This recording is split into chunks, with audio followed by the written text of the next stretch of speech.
Depuis quelque temps, j'avais à l'esprit le mot d'e-book suite à l'achat d'une paire de chaussures d'un fabricant allemand. Pourquoi? Parce que habituellement, lorsque j'achète une paire de chaussures, je range sa boîte.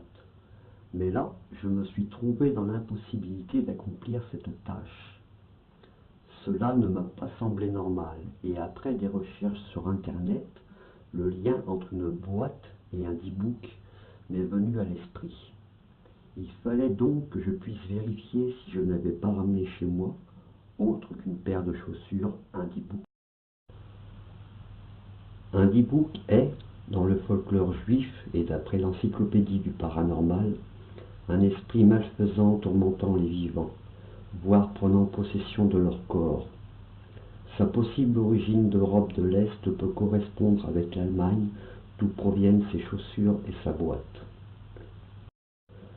Toujours d'après cette encyclopédie, les e-books peuvent également être les fantômes des personnes décédées et dont l'âme s'est vue refuser l'accession à ce purgatoire en raison d'un péché commis, suicide ou meurtre, ou parce qu'ils n'ont pas terminé une tâche importante au cours de leur existence terrestre.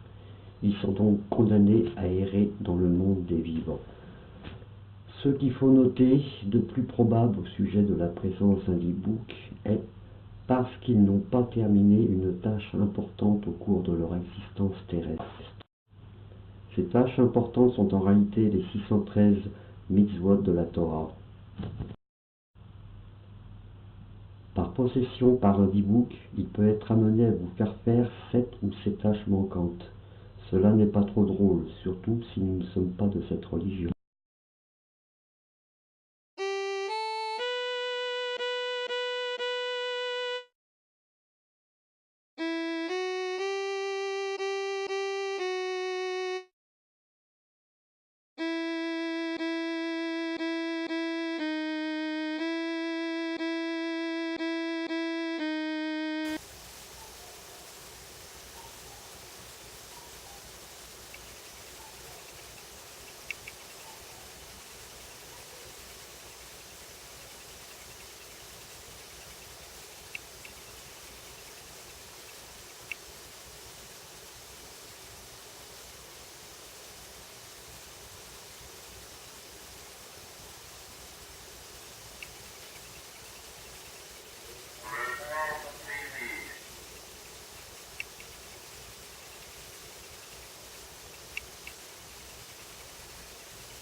Est-ce qu'il y a quelqu'un ici? Un esprit, une entité?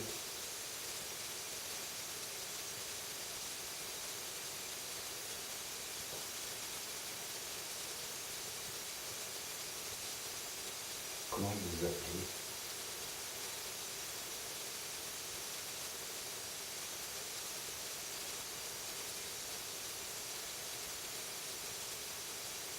Vous me parlez? Je vous entends.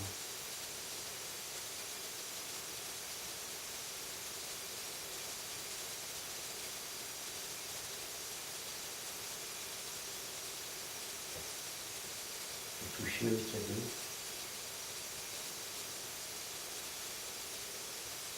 Vous êtes un homme? Une femme?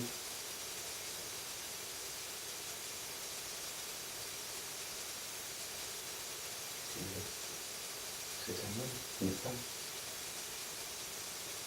Une femme?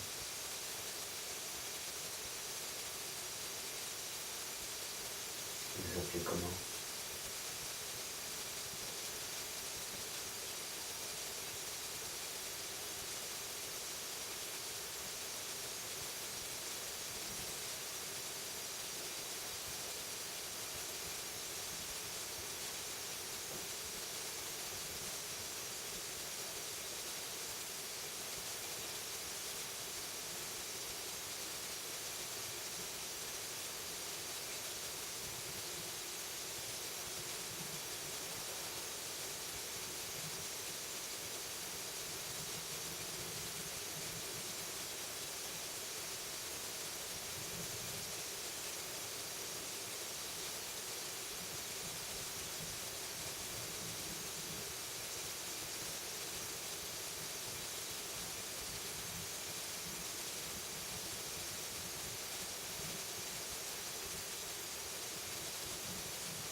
Vous êtes décédé?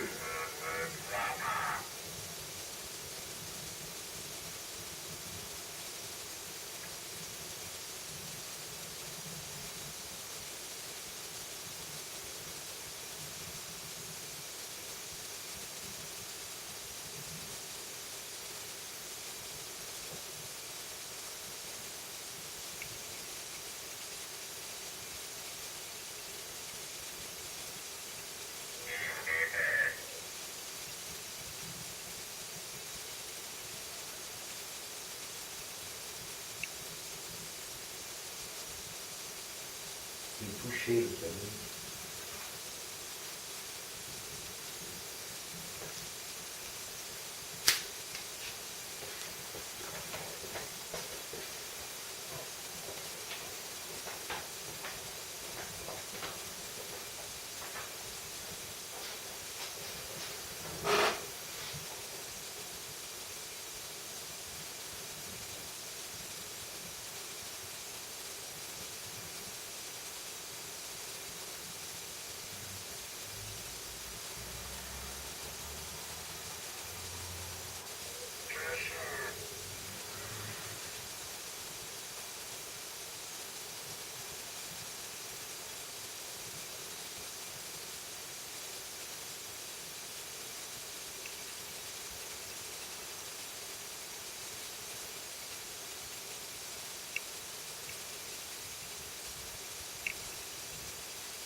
activer le cadeau.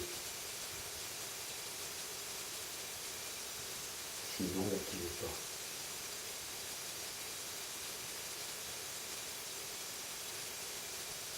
Vous cherchez encore?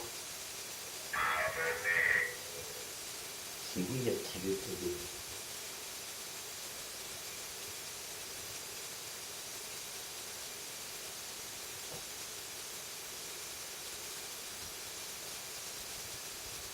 Vous entendez ce que je dis? Si oui, activez le cadeau.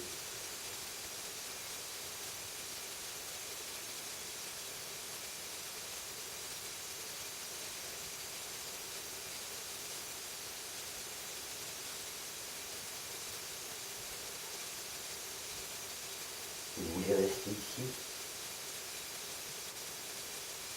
Si oui, activez le cadeau.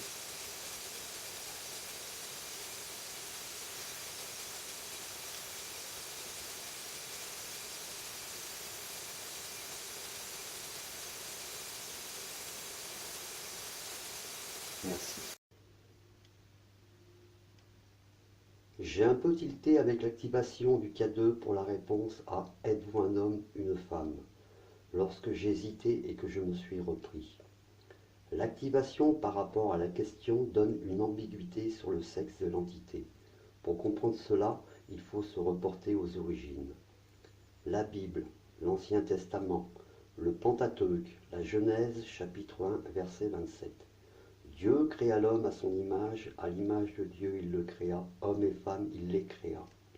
Autrement dit, à l'image du Dieu androgyne, l'homme fut créé. À noter que le dibouk étant relatif avec le folklore juif, il est aussi relatif avec la religion de ce peuple.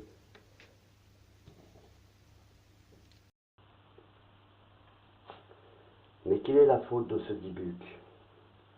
Après étude des PVE, j'ai constaté que 2 de ces PVE étaient très révélateurs. Le premier est Rivière sombre et le deuxième Cochon.